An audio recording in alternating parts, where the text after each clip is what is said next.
하나금융경영연구소는 올해 한국 경제 성장률을 2.1%로 전망했습니다. 작년보다 성장세를 높게 전망한 이유는 반도체 업황 회복에 따라 수출이 개선될 것으로 분석하기 때문입니다. 오현희 연구위원은 올해 미국과 국내 소비자 물가가 모두 2%대로 내려올 것으로 예상했습니다.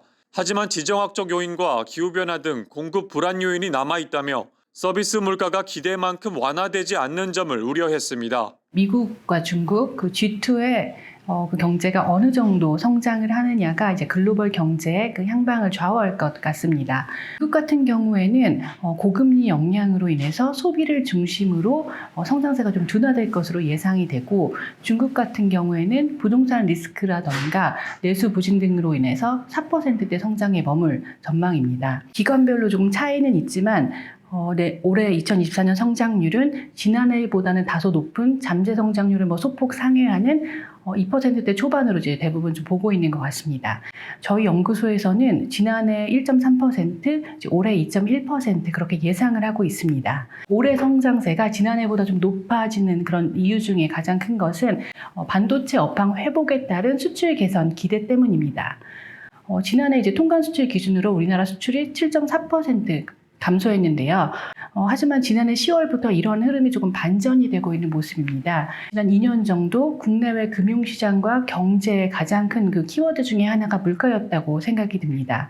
미국 같은 경우에는 소비자 물가가 9%까지 치솟았지만 이제 현재 3%대로 내려와 있는 상황이고, 우리나라 같은 경우에도 6%대에서 지금 3%대로 내려와 있는 상황입니다. 내년에는 미국과 우리나라 모두 2%대 물가를 예상하고 있는데요. 일단 우리나라 같은 경우에는 지난해 3.6% 기록했던 물가가 저희 연구소 전망으로 올해는 2.6%까지 조금 둔화될 것으로 그렇게 예상을 하고 있습니다. 지난해보다 올해 물가가 둔화될 것으로 보는 가장 큰 이유는 일단 국제 유가와 같은 에너지 가격 안정, 그리고 원달러 환율의 그 상승 압력의 완화, 그리고 서비스 물가 둔화에 기인하는 것 같습니다. 일단 부동산 PF는 2024년 한국 경제에 조금 뇌관으로 좀 주목되고 있는 상황인 것 같습니다. PF를 고리로 해가지고 건설업계라던가 비은행권 금융 그 업계로 부실이 확산될 가능성이 있기 때문입니다. 현재까지의 시장 데이터라던가 정부의 그 발빠른 정책 대응 등을 감안했을 때 이러한 이제 부실이 크게 확산될 가능성은 그렇게 크지는 않은 상황인 것 같습니다. 다만 이번 그 태영건설의 워크아웃 신청에서 보듯이 드러나지 않았던 그런 부실이 있을 수는 있을 것 같습니다.